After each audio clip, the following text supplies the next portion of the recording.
Ça fait bizarre quand même de voir un film X-Men sans Hugh Jackman.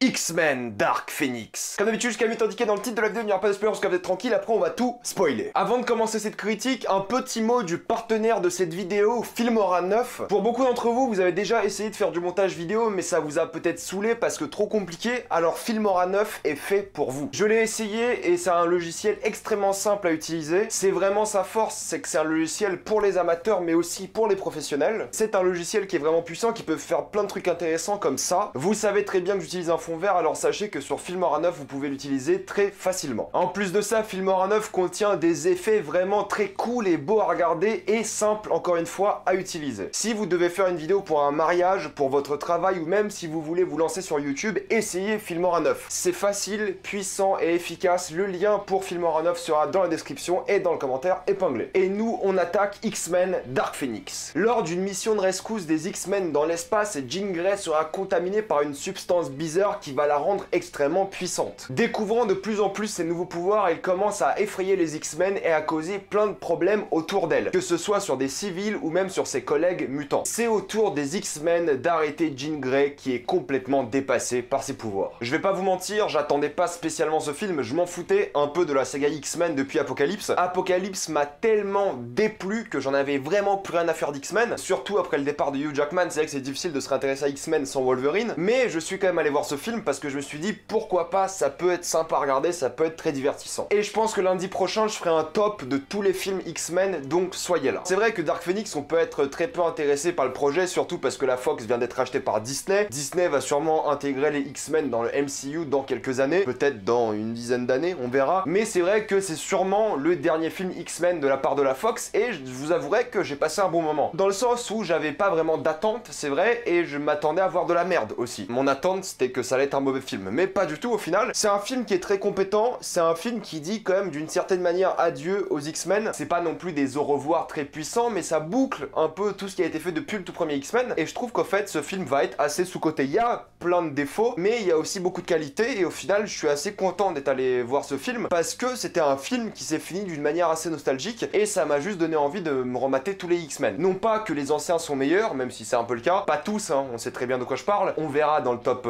X-Men, et de manière générale, ça m'a vraiment donné envie de redécouvrir X-Men, et ça c'est plutôt bien. La saga X-Men, c'est vrai que c'est compliqué, il y a grosso modo 3 générations d'X-Men. Il y a la génération Hugh Jackman, la génération Michael Fassbender et James McAvoy, et il y a la génération Jean Grey avec Sophie Turner. On a quand même 3 générations bien distinctes qui se sont toutes entremêlées à un moment ou à un autre, et ce film là au fait c'est la porte à une nouvelle génération, même si évidemment il y aura peut-être pas de nouveaux films. Mais je suis content parce que ça fait vraiment au revoir à tous ces acteurs, à tous ces personnages qui ont joué dans cette saga, et c'est à mes yeux une bonne fin. Qu'est-ce que j'aime de manière générale dans le film? Je trouve que le film déjà est plutôt bien réalisé. Il y a pas mal de plans qui étaient vraiment bien foutus, surtout durant les scènes d'action. Sinon c'est vrai que les dialogues c'est champ contre champ, c'est pas très intéressant, mais il y a quelques scènes d'action qui étaient bien filmées. Il y a pas mal de scènes surtout concernant la bête et Nightcrawler qui sont vraiment pas mal. La caméra suit les mouvements de la bête et c'est fluide et plutôt bien foutu. C'est Simon Kinberg, le producteur, le scénariste et le réalisateur du film. Le mec fait vraiment tout et il avait jamais réalisé un film X-Men avant, et là il fait un travail plutôt efficace je trouve. Après c'est pas le genre de film que vous allez voir pour la mise en scène. Il y a quelques passages vraiment sympas, il y a quelques petites idées à droite à gauche, mais ça m'a pas émerveillé du point de vue de la mise en scène. Mais c'est moins monotone qu'un Marvel pour le coup, c'est un peu plus recherché, et je trouve que de manière générale c'est un film qui est plus dramatique qu'un Marvel. Il y a vraiment pas du tout d'humour et c'est vrai que ça fait plaisir. Vous savez que j'aime beaucoup les Marvel, il y a pas de souci, mais là avoir un film sérieux qui est pas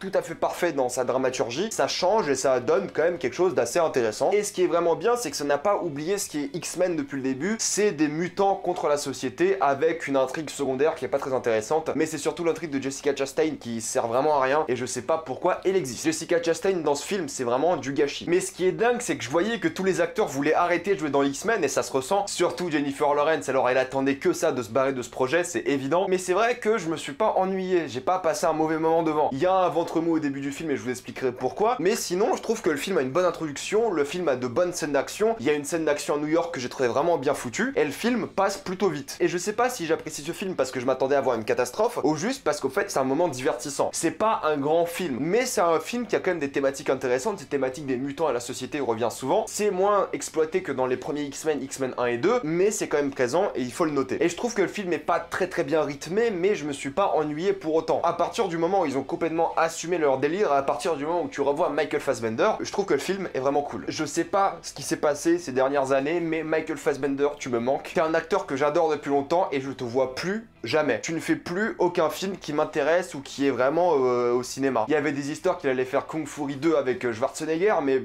gros, fais des films comme avant. Le mec, il y a 2 ans, il avait joué dans Alien Covenant, qui était moi un film que j'ai bien apprécié. Il avait joué dans Le Bonhomme de Neige, qui était une catastrophe pas possible, le pauvre. Et il avait joué dans Song to Song, le film de Malik, je crois, si je dis pas de bêtises, qui était sympathique sans plus à mes yeux. Mais c'est vrai que l'année dernière, il a rien fait du tout. Et Michael Fassbender, faut que tu reviennes. T'es un bon acteur et tu t'es vraiment donné à fond pour X-Men, ça s'est vu. Et j'aime beaucoup te voir dans des films. Dans Steve Jobs, c'était excellent. Donc Michael, reviens. Et c'est vraiment l'une des grandes forces de ce film, c'est Michael Fassbender, c'est le personnage de Magneto, c'est les interactions entre la vie de Magneto, la vie de Charles, et c'est vraiment toujours été la force des X-Men. Elle est beaucoup moins présente dans ce film-là, mais elle est toujours aussi efficace. Et c'est ça que j'aime bien, c'est vraiment voir comment les personnages ont évolué, voir Magneto où il en est maintenant dans sa vie, voir Charles où il en est maintenant dans sa vie, voir comment les X-Men sont idolâtrés un peu partout, parce que dans ce film-là, les X-Men sont des héros, et ça se voit, ça va vite tourner au vinaigre, cette histoire, mais au moins, ils ont fait des trucs. Alors que pour moi, Apocalypse, c'était une bouillie d'effets spéciaux avec des scènes d'action vraiment très nulles, et dans Apocalypse, les meilleures scènes, c'était celles avec Hugh Jackman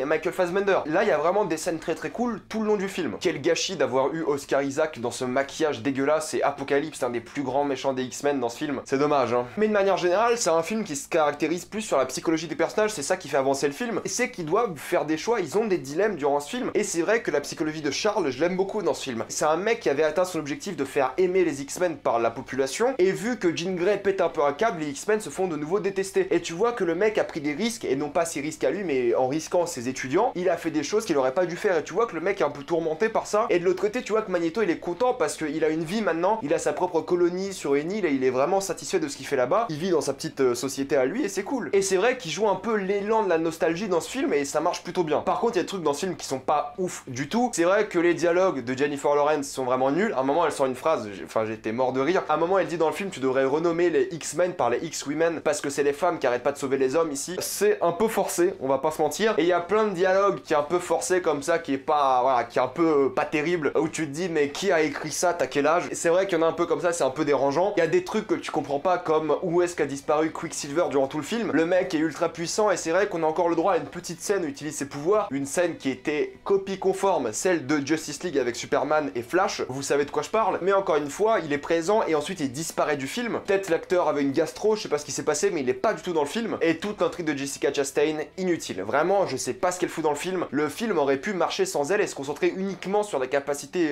psychologique et morale de Jean Grey, et justement la voir en tant que Dark Phoenix sans l'intrigue de Jessica Chastain. Là, l'intrigue de Jessica Chastain ne sert à rien, t'as pas assez de développement de son personnage, tu sais pas ce qu'elle fout là, tu sais pas qui elle est, vraiment elle ne sert strictement à rien, et le film aurait été meilleur sans elle. En plus de ça, Jessica Chastain d'habitude c'est une très bonne actrice, alors que là elle est zéro. Vous allez me dire c'est justifié par le scénario? Non, c'est nul, arrêtez. Le scénario ne t'oblige pas à être une mauvaise actrice, et là, elle l'a été. Pourtant je l'aime bien, c'est juste que dans ce film elle sert à rien. Mais de manière générale, j'ai bien aimé la psychologie des personnages, j'ai bien aimé l'évolution de l'histoire, j'ai beaucoup aimé la fin de ce film, et je suis content que la saga X-Men c'est fini comme ça. Parce que oui, c'est la fin, c'est quasiment sûr. Du moins, on reverra plus jamais ces acteurs, je pense. En tout cas, c'est une fin satisfaisante, c'est un film qui avait quand même aussi une bonne musique, je l'ai vraiment beaucoup apprécié. Il y a cette patte cosmique dans la musique, cette patte science-fiction qui est vraiment très appréciable. Les autres acteurs comme Scott ou Storm servent pas à grand chose, même si Scott lui a une importance plus primordiale dans le film. Les autres sont assez oubliables, sauf Nicholas Hoult qui fait un bon taf, j'ai hâte de le voir dans Tolkien. Mais sinon, c'est vrai que c'est peut-être pas le film le plus mémorable, mais c'est pas un mauvais film, c'est pas une catastrophe, loin de là, et c'est un film qui va vous divertir. C'est un film qui a vraiment un bon côté des choses, et pour 1h50 ou 2 heures de divertissement, c'est plutôt cool. Je peux quand même vous recommander X-Men Dark Phoenix, c'est beaucoup mieux que X-Men 3, c'est une évidence, même s'il y a quelques références quand même à X-Men 3. Si vous aimez X-Men, je pense que vous allez bien apprécier Dark Phoenix. Et pour les gens qui veulent voir un divertissement sympathique, je pense que ça peut le faire aussi. Après, c'est vrai que, mis à part quelques symboliques sympas et quelques thématiques sympathiques sur la société, faut pas aller chercher plus loin pour ce film. Avant de passer en spoiler, mettez-moi dans les commentaires ce que vous avez pensé de X-Men Dark Phoenix, avez-vous adoré, détesté dans les commentaires. Pensez à vous abonner à la chaîne pour plus de vidéos, mettez un j'aime et partagez cette vidéo, ça aide beaucoup la chaîne. Si vous aimez la chaîne, pensez à la soutenir gratuitement grâce au lien dans la description et dans le commentaire épinglé, vous regardez une petite pub et moi ça me fait un peu d'argent. Suivez-moi sur Instagram pour des critiques exclusives, suivez-moi sur Twitter pour toutes les news et on spoil.